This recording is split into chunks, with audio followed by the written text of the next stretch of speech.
नमो नमः। प्रवाचिका अहंदया जोशी अत्र समेषां स्वागतम्। एषा कथा श्रीमान योगी पुस्तकात् उद्धृता अस्ति।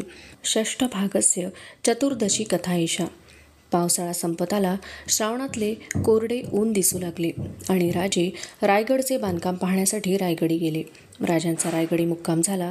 रायगडाची पाहणी करून राजे परत राजगडी आले तेव्हा राजगडाचे वातावरण गंभीर बनले होते. राजे सदरेत आले. अनाजी दत्तोंसारखी राजकारण धुरंधर माणसे सदरेत नतमस्तक उभी होती. राजांनी विचारले, अनाजी काय झालं? अनाजींनी ती कटू बातमी सांगितली. राजेगडावर वाईट बातमी आली आहे. औरंगजेबानं काशी विश्वेश्वराचं देऊळ उखडल्याची बातमी आली आहे. विजेचा लोळ उतरावा तशी ती बातमी राजांच्यावर कोसळली. राजांना काही बोलवेना. अनाजी सांगत होते, एवढंच नव्हे पण मथुरेतील श्री केशवदेवांचं मंदिरही उद्ध्वस्त झालं. औरंगजेबानं हिंदूंवर जिझिया कर पुन्हा बसविला आहे. ही बातमी कळल्यापासून माँसाहेबांनी हाय घेतली आहे. गेले 2 दिवस त्यांनी पाण्यालाही स्पर्श केला नाही. राजे धावले. महालात लोडाला टेकून जिजाबाई बसल्या होत्या. घरचे सारे भोवती बसले होते. राजांनी हाक मारली, माँसाहेब. जिजाबाईंची घायाळ नजर सावकाश उंचावली. त्या थरथरत उठल्या. राजे पुढे धावले. जिजाबाईंना सावरीत असता जिजाबाई कळवळून बोलल्या, राजे, औरंगजेबानं दावा साधला. आपलं काशीचं देऊळ पाडलं. तिथं त्यांनी दगडांनी मशीद बांधली म्हणे. राजे, आपला धर्म बुडाला. आम्ही पोरके झालो. 70च्या जिजाबाई उभ्या आयुष्यात कधी एवढ्या व्याकुळ बनल्या नव्हत्या, हताश झाल्या नव्हत्या. त्या बोलांनी राजांचे हृदय फाटून गेले. जिजाबाईंना समजवायला आलेले राजे त्यांनाच मिठी मारून रडू लागले. डोळ्यातून टपोरे मोती ओघळू लागले. दाराशी आलेले अनाजी, मोरोपंत, बाळाजी ही मंडळी आतले दृश्य पाहून जागच्या जागी खिळून राहिली. सारा महाल हुंदक्यांनी भरला. राजांनी कष्टाने स्वतःला सावरले. जिजाबाईंना बैठकीवर बसविले. राजे म्हणाले, माँसाहेब, रडू नका, शोक आवरा. हिंदू म्हणून घेता आणि रडू नका म्हणून सांगता.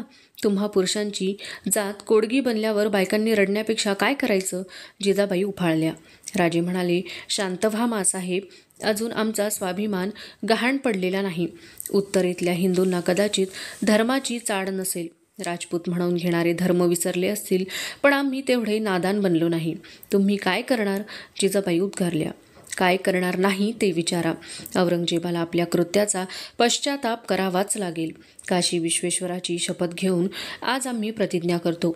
औरंगजेबाला आम्ही क्षमा करणार नाही. आज ह्या घडीला आम्ही ते वैर पत्करतो आहोत. जोवर आम्ही आमच्या कुलदैवताचं मंदिर परत उभारणार नाही, तोवर आमच्या मनाला शांतता लाभणार नाही. राजे भावनेच्या भरात, नाही माँसाहेब, ही भावनेच्या भरात घेतलेली वल्गना नाही. आम्हाला आमच्या ताकदीचा पुरा विश्वास आहे. आज मिर्झा राजे हवे होते. आम्ही बोललो त्याची सत्यता त्यांना पटली असती. औरंगजेब मोकाट सुटला आहे. धर्माची नशा त्याच्या नजरेत उतरली आहे. जिझिया कर आता हिंदूंच्यावर लादला गेला आहे. त्याला पायबंद बसायला हवा. अनाजी म्हणाले, जिझिया कर सोसता येईल, पण तशा स्थितीतही राजे हसले. अनाजी, हा जिझिया म्हणजे काय माहीत आहे? अनाजी चाचरत म्हणाले, बिगर मुसलमानांच्या वर लादलेला कर. बस, एवढा सोपा वाटतो जिझिया? औरंगजेब एवढा खुळा नाही. उखडलेली मंदिरं पुन्हा उभी करता येतील, पण दुबळी मनं पुन्हा कशी उभी करणार? विश्वेश्वराला हात घालून औरंगजेबानं श्रद्धेला तडा दिला, पण त्या जखमी मनाला संपूर्ण दुबळं बनवणारा हा जिझिया. मोरोपंत, तुम्हाला जिझियाची कलमं आठवतात? मोरोपंतांनी होकारार्थी मान हलवली. राजांनी आज्ञा केली, सांगा मोरोपंत, आमच्या अनाजींना एकदा जिझिया कर समजू दे. मोरोपंतांनी क्षणाची उसंत घेतली आणि ते बोलू लागले, महाराज, जिझिया कराची 20 कलमं आहेत. त्या कलमांवये हिंदूंना नवी देवळं बांधता येणार नाहीत. पाडलेल्या देवळांना उभारता येणार नाही. हिंदूंच्या पूजागृह देवळांच्या जागी मुसलमानांना उतरण्याचा हक्क राहील. एवढंच नव्हे तर कोणाही हिंदूंच्या घरात मुसलमानशाही पाहुणा म्हणून राहण्याचा हक्क या जिझिया करान्वये दिला आहे. हिंदू अपत्यांना मुसलमानी नावे ठेवण्याचा अधिकार नाही. त्यांना शस्त्र अथवा मोहोर खड्याच्या अंगठ्या बाळगता येणार नाहीत. मोरोपंत थांबले. राजांची नजर एकदम त्यांच्यावर वळली. का थांबलात? का? अनाजी, एवढ्यावर हा जिझिया थांबत नाही. कोणाही हिंदूला मुसलमानाच्या घराजवळ घर बांधता येणार नाही. हिंदूंच्या घरात कोणी वारलं तर यांना मोठ्यानं शोक करता येणार नाही. हिंदूंनी मुसलमानांविषयी आदर दाखविला पाहिजे. सांगा अनाजी, हा रिवाज पाळला गेला तर या देशात आम्हा हिंदूंना कोणतं मानाचं स्थान राहील? आत्ताच पायबंद घातला नाही तर सारा हिंदुस्थान मुसलमान झाल्याखेरीज राहणार नाही. पण आपल्या हाती काय आहे? पुष्कळ आहे मासाहेब. एक ठिणगी देखील वणवा पेटवू शकते. मासाहेब, यापुढं आम्ही एवढं रान उठवू की दक्षिणेतील मोगलाई हादरून जावी. औरंगजेबाला दक्षिणेत उतरावंच लागेल. आजवर कोणी शिकवला नसेल असा धडा आम्ही औरंगजेबाला शिकवू. राजांच्या बोलण्याने सारे आनंदले. अनाजी त्वेषाने म्हणाले, राजे, आज्ञा व्हावी. मुलुखात एकही मशीद उभी दिसणार नाही. राजांनी अनाजींवर नजर खेळवली. ते खिन्नपणे हसत म्हणाले, वाह अनाजी, संतापाच्या भरात विवेक विसरलात? अविवेकाचं उत्तर अविवेकानंच का द्यायचं असतं? हे उत्तर नव्हे, तो विचारही मनात आणू नका. बाळाजी, जी, आम्हाला दिल्लीला तातडीनं खलिता पाठवायचा आहे. लेखन साहित्य घेऊन या. बाळाजी गेले. फडातून सर्व साहित्य घेऊन आले. राजे येरझाऱ्या घालीत होते. एकदम ते बाळाजींना म्हणाले, वर औरंगजेबाचा मायना लिहा. जी, राजे मजकूर सांगत होते. आम्हा हिंदूंचे परमपवित्र देवस्थान काशीचे श्री शिवशंकराचे पवित्र मंदिर तुम्ही धर्मांध बनवून पाडले. त्यावर मशीद उभी केली. पराक्रम थोर केला. ऐशा घमेंडीत आपण असाल हा अभिमान लटका आहे. हे थोड्याच दिवसात आपल्या निदर्शनास येईल. आपण उत्तरेत सत्ताधीश असाल, पण दक्षिणेतील आमची सत्ता आहे हे विसरता. मनात आणले तर दक्षिणेतील प्रत्येक मशिदीचे मंदिर करायला वेळ किती? इस्लाम धर्म आम्ही तुमच्यापेक्षा जास्त जाणतो. माणुसकी जाणीत नाही तो धर्म कसला? हिंदूंना जुलमाने बाटविणे, जिजिया कराची आकारणी करणे हे इस्लामच्या बंद्याला न शोभणारे वर्तन ते तुम्ही करीत आहात. केले आम्ही ते कदापिही सहन करणार नाही. इथे तर तुमचे राज्य नाहीच, पण जेथे आहात ती ही पवित्र भूमी तुमची नाही. एक ना एक दिवस तुमचे दिल्ली तख्त उकडून तुम्ही पाडलेल्या मंदिराची उभारणी आम्ही करू. तेव्हाच आम्ही स्वस्थ बसू. आमचे वैर निभावण्यास परमेश्वर तुम्हा सामर्थ्य देवो. राजांनी उसंत घेतली. पुतळाबाईंच्याकडे वळून ते म्हणाले, मासाहेबांचे ताट घेऊन या. शिवबा, मासाहेब, असं दुबळं बनून चालणार नाही. अधर्माविरुद्ध भांडायला उभं राहायचं बळ सत्प्रवृत्त माणसांच्या अंगी असायला हवं. मिर्झा राजांच्यासारखी माणसं दुबळी ठरली. त्यांनी बगल दिली म्हणून औरंगजेब पुढं धसला. गुंडांच्या धक्काधक्कीला चांगली माणसं भितात, ती मागे सरतात. तेव्हाच गुंडांची मालिका आघाडीवर दिसते. त्यावेळी हताश होऊन चालणार नाही.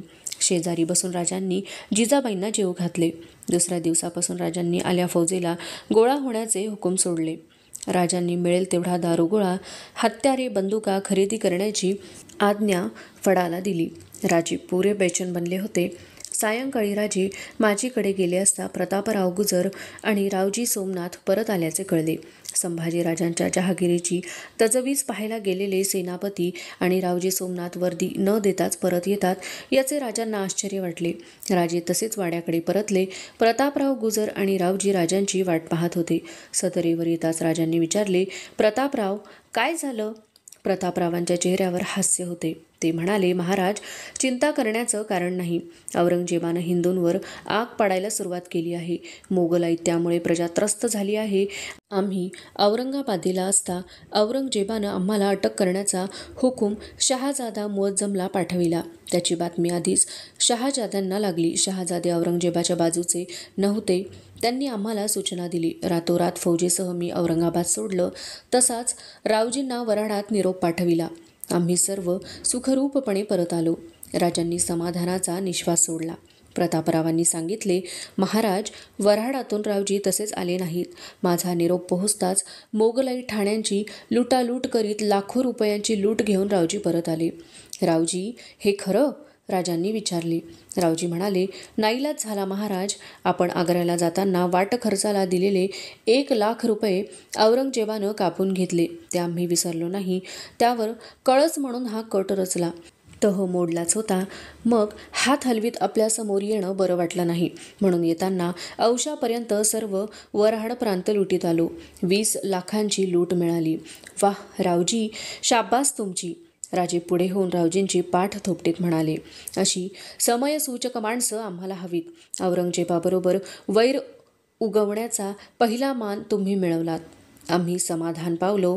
रावजी, 2 वर्ष लष्कराचं पोट भरल, शहाजादा मित्र जोडला, ही गोष्ट बरी झाली. शिवाय मोगलाई वऱ्हाडाची ओळख झाली, थोर पराक्रम केलात. आता मोगलाई मुलूक मारून खावयास वाव झाला. प्रतापरावांच्या आगमनाने राजांचे बळ वाढले. अधुना षष्ठभागस्य पंचदशी कथा ईशा. राजांच्या मावळ मुलुखात नवे चैतन्य पसरले.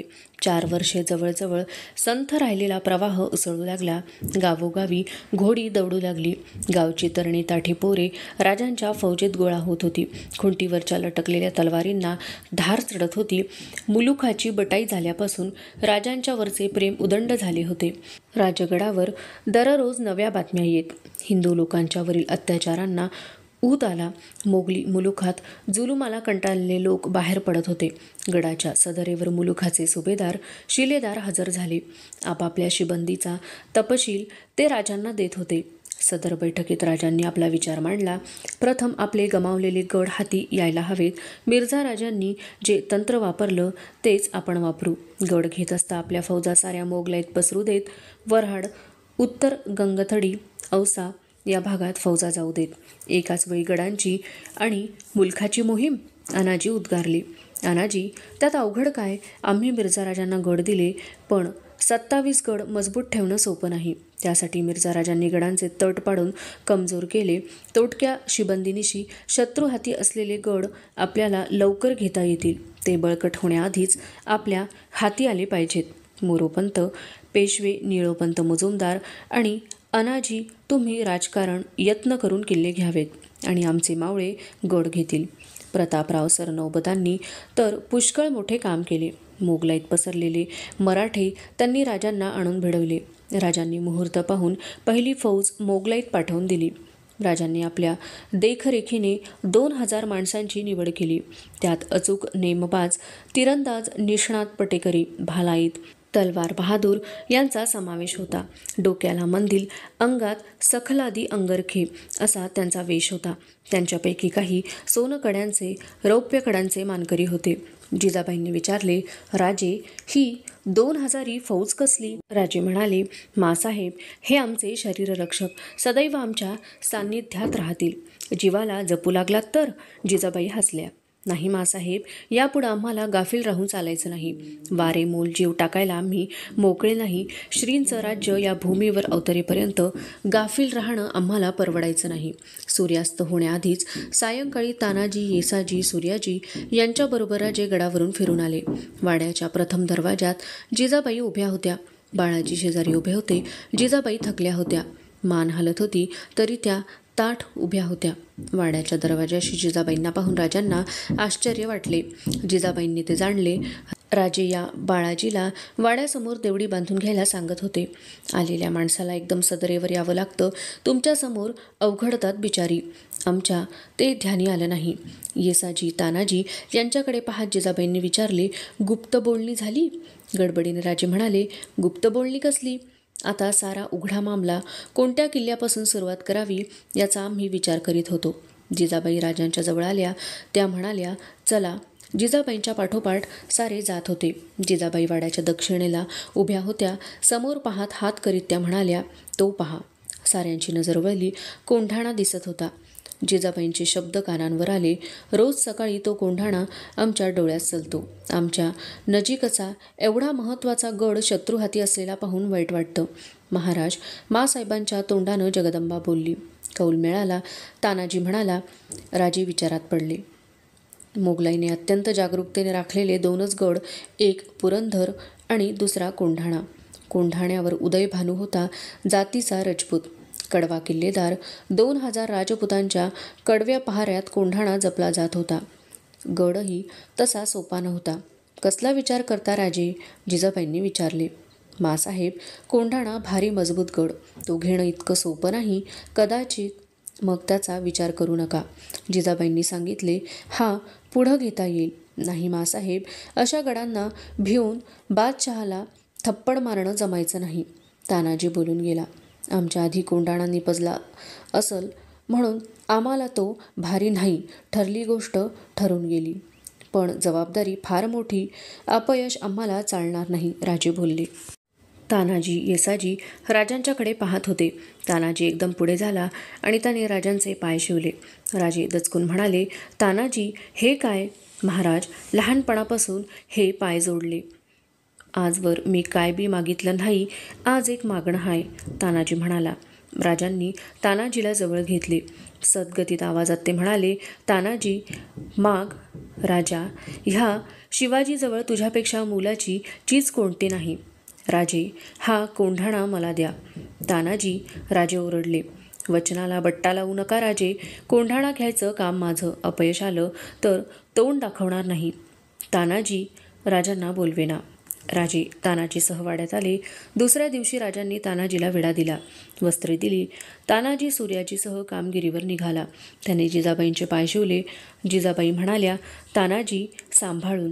काळजी करू नका मासाहेब.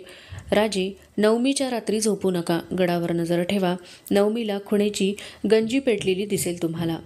त्या विश्वासाने राजांची छाती रुंदावली. तानाजीच्या पाठीवर हात ठेवीत राजे म्हणाले, तानाजी मी जागा राहीन. जाळ दिसताच आम्ही जातीनिशी कोंढाण्यावर तुझ्या भेटीला येऊ. राजे, गडाच्या दाराजवळ मी तुमची वाट पाहतो. तानाजीने मुजरा केला. रुंदाड छातीचा, पिळदार अंगलटीचा. तानाजी राजांच्या समोर उभा होता. त्याची मराठेशाही पगडी, ओठावरच्या गलमेशा, चेहऱ्यावरचे राकट हास्य राजे निरखित होते.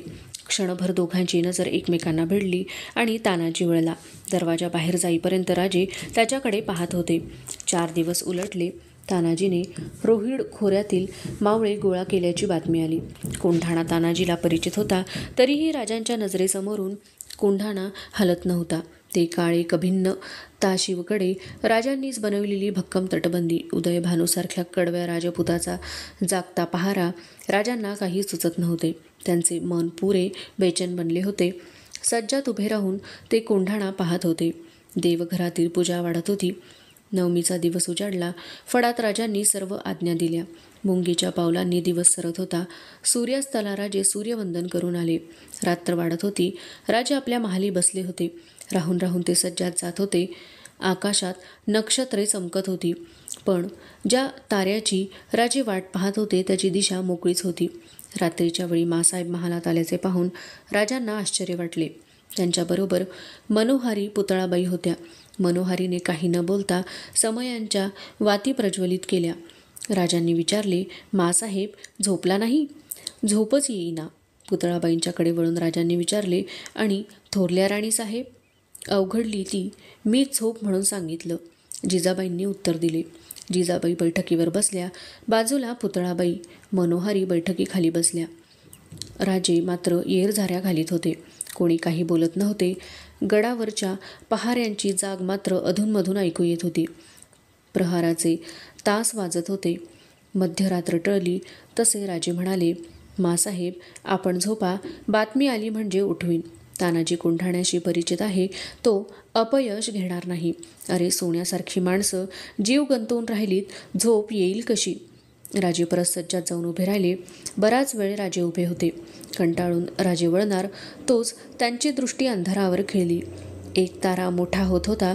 राजांची खात्री पटली.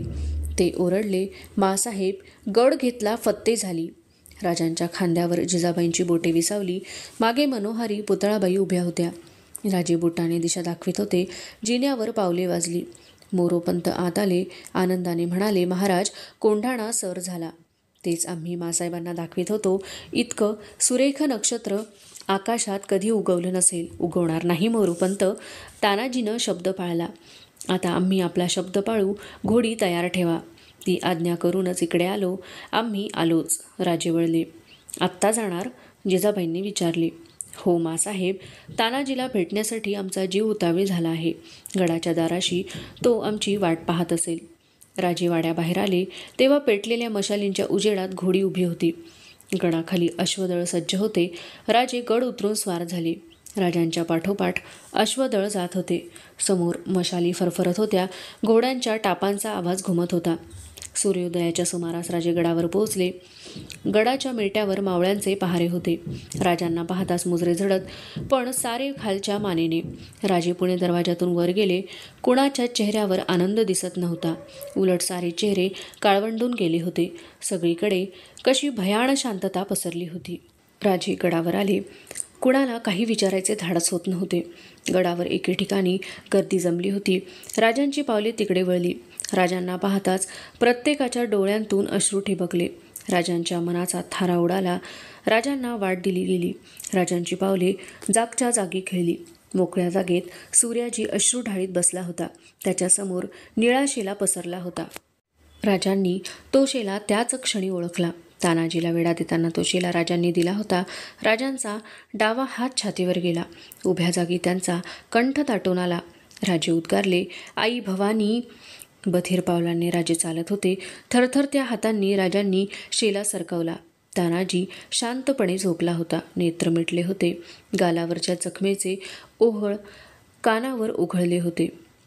कुठेही व्यथेचा लवलेश दिसत नव्हता. कुणाच्याही दुःखाचे भान तानाजीला राहिले नव्हते. राजे पाहत होते.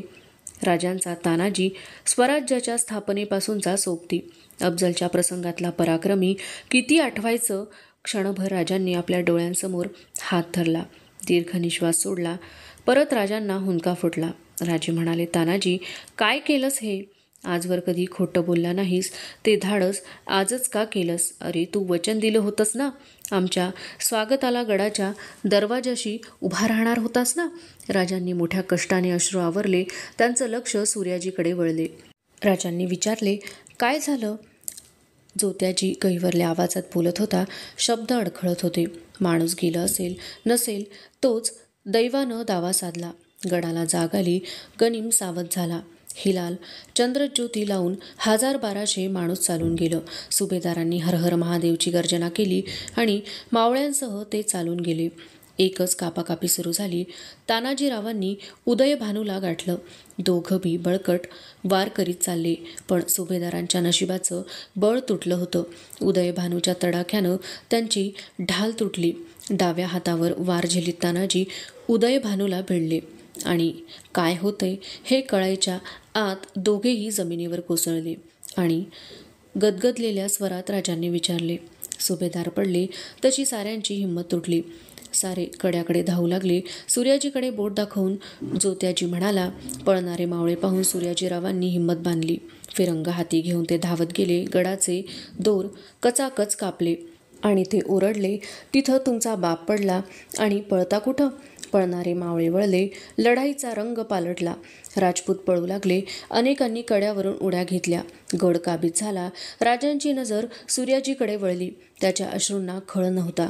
राजांनी त्याच्या खांद्यावर हात ठेवला. त्या स्पर्शाने सूर्याजीचे मन फुटले. महाराज, काय झालं हे? आपले अश्रू कष्टाने आवरीत राजे म्हणाले, रडू नका सूर्याजी. ही घडी रडण्याची नाही. आज खऱ्या अर्थानं तानाजीनं सिंहगडचं नाव भूषविलं. यापुढं तेच नाव कायम राहील. उठ सूर्याजी. राजांनी त्याच्या दंडाला हात घातला. त्याला बळीच उठवीत राजे म्हणाले, सूर्याजी, तानाजीच्या मरणाचा हेवा करावा असं मरण त्यानं गाठलं. एक काम बाकी आहे. त्याखेरीज त्याला शांती लाभायची नाही. रडणाऱ्या सूर्याजीला घेऊन राजे भरभर जात होते. नगारखान्याजवळ ते आले. सूर्याजीसह भरभर पायऱ्या चढून ते गेले. गडावर अद्याप हिरवे निशाण फडकत होते. बघतोस काय सूर्याजी? भावाचं स्मरण करून उतरवते निशाण. सूर्याजीने डोळे टिपले. निशाण उतरविले. राजांनी आपल्या अंगरख्यात खवलेला भगवा ध्वज बाहेर काढला. सूर्याजी, मिर्झा राजांना गड खाली करून देताना आमचा हा पवित्र ध्वज आम्ही आमच्या हातांनी उतरविला होता. जीवमोलानं आम्ही हा जतन करून ठेवला होता. रायगडावरून जेव्हा जाळ दिसला तेव्हाच आम्ही ठरवलं होतं. तानाजीच्या हातानं हा ध्वज आम्ही चढवणार होतो. ते काम तू कर. तो मान तुझाच आहे. उगवत्या सूर्यकिरणात भगवा ध्वज फडकू लागला. क्षणभर राजांची छाती रुंदावली. मागून आलेले येसाजीला राजे म्हणाले, येसाजी, राजगडला निरोप पाठवा. मासाहेबांना कळवा, आम्ही एक गड घेतला पण एक बुलंद गड गमावला. अधुना षष्ठभागस्य षोडशी कथा ईशा. सिंहगडाची व्यवस्था लावून राजे परत आले. सिंहगडचा कब्जा म्हणजे मोगलाईची काढलेली प्रत्यक्ष कळ. राजांनी नागाच्या शेपटीवर पाय दिला होता. आता राजांना थांबणे शक्य नव्हते. तानाजीचे दुःख गिळून त्यांनी पुढचे बेत आखले. वऱ्हाडात शिरलेल्या फौजांचा विक्रम राजांना कळला होता. जिजाबाईंना तानाजीचे दुःख अपार झाले. राजांच्या बरोबरच तानाजी डोळ्यांसमोर वाढलेला, पण त्यांनाही शोक करायला उसंत नव्हती. सोयराबाईंचे दिवस भरत आले होते. त्यांची तब्येत नाजूक बनली होती. वाड्यावर थोडी काळजी पसरली होती. राजे एकटेच महालात बसले होते. रात्र सरली तरी काही बातमी येत नव्हती. राजे बेचैन बनले होते. जिन्यावर पावले वाजली. राजांचे लक्ष तिकडे वळले. पावले सावकाश वाजत होती. राजे अधीर झाले. राजांनी विचारले, कोण आहे? त्याचवेळी दाराशी पुतळाबाई आलेल्या दिसल्या. पुतळाबाई थकल्या होत्या. त्या चेहऱ्यावरचा घाम टिपीत होत्या, पण त्यांच्या चेहऱ्यावरून समाधान ओसंडत होते. त्या हसून म्हणाल्या, मुलगा झाला. राजांना बरं वाटलं. मनावरचं ओझं उतरलं. पुतळाबाई सांगत होत्या, फार त्रास झाला, पण राणीसाहेबांची सुखरूपपणे सुटका झाली. आमची निराशा केलीत, राजे म्हणाले. पुतळाबाईंना काही समजेना. राजे हसून बैठकीवरच्या थैलीकडे बोट दाखवीत म्हणाले, पहा ना, ही आनंदाची बातमी घेऊन येईल त्याला आम्ही ही मोहरांची थैली देणार होतो. मग मला द्या ना. पुतळाबाई थैलीकडे सरकत म्हणाल्या. राजांनी थैली उचलली. ते म्हणाले, राणीसाहेब, मोहरांची थैली देण्याइतक्या सामान्य तुम्ही नाही. तुमची खुशाली फार मोठी आहे. कसली? पुतळाबाईंनी विचारले. आम्ही स्वतः, राजे हसून म्हणाले. पुतळाबाई एकदम गंभीर बनल्या. राजांनी विचारले, खरं नाही वाटत? तुमचा शब्द खोटा नसतो हे मला ठाऊक आहे, पण एवढं मोठं देणं सोसायचं नाही. राजे एकदम भारावले. आपली नजर खाली वळवीत ते म्हणाले, असं म्हणू नको पुतळा. तुझ्याशिवाय असं स्वीकारणारं दुसरं कोणी आम्हास दिसत नाही. उभ्या जागी पुतळाबाईंचे अंग मोहरून गेले. त्याचवेळी मनोहारीने आत प्रवेश केला. पुतळाबाईंना पाहताच ती थबकली. राजांनी हाक मारली, कोण? मनू? बातमी सांगायला आली होतीस ना? पण आम्हाला ती आधीच कळली. मनोहारीला आपले भाव लपवता आले नाहीत. पुतळाबाई मनोहारीकडे पाहत हसल्या. म्हणाल्या, मनू, नशीबवान आहेस तू. ज्याचं देणं त्यालाच मिळायचं. राजांनी मनोहारीला बोलवले आणि तिला थैली दिली. मनोहारीने दोघांना नमस्कार केला. पुतळाबाईंना नमस्कार करीत असता पुतळाबाई म्हणाल्या, ज्यानं बातमी सांगितली त्याला काहीच मिळालं नाही बघ. हे खोटं ह मनू? राजे बोलून गेले.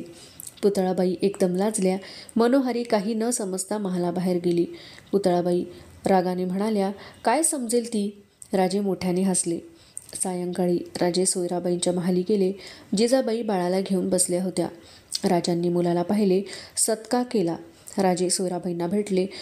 बसलेल्या जिजाबाईंना राजांनी विचारले, बाहेर शास्त्री का बसलेत? मुलाकडे बोट दाखवीत जिजाबाई म्हणाल्या, राजे, हा पालथा जन्माला आला. मग त्यात चिंता कसली? राजे हसून म्हणाले, हा दिल्लीची पातशाही पालथी घालील. पालथं राज्यही सावरील. पालथं झाल्याखेरीज काही वेचता येत नाही मासाहेब. राजांच्या बोलांनी साऱ्यांची मने आनंदित झाली. राजे बाहेर आले. शास्त्र्यांना राजे म्हणाले, शास्त्री बुवा, वेळ चांगली आहे ना? चिंता नसावी महाराज. आपल्यापेक्षाही उदंड कीर्ती संपादन करतील. राजे आनंदाने सदरेवर आले. त्यानंतर 2-4 दिवसातच राजांनी निळोपंत मुजुमदारांना पुरंदर घेण्यासाठी पाठविले. राजगडावर मोठ्या थाटात बारसे साजरे झाले. अनेक दाने झाली. मुलाचे नाव राजाराम ठेवण्यात आले. वाद्यांचा गजर झाला. बारशाच्या दुसऱ्याच दिवशी गडावर पुरंदर घेतल्याची बातमी आली. विजयाची नौबत झडली. निळोपंतांनी पुरंदर काबीज केला व मोगली किल्लेदार शेख रझीउद्दीनला अटक करून राजगडावर पाठविला. बारशाच्या आनंदप्रसंगी विजयाच्या वार्तेबरोबर आलेल्या कैदी किल्लेदाराला राजांनी मानाने सोडून दिले. मृत्यूच्या तयारीने आलेला रझीउद्दीन राजांच्या औदार्याची तारीफ करीत गडाखाली उतरला. अवशिष्टा कथा अग्रिमे भागे पठिष्यते. अस्तु तर्हि पुनर्मिलामः. तावन् मंगलं भूयात्, शुभं भूयात्. नमो नमः. धन्यवादः.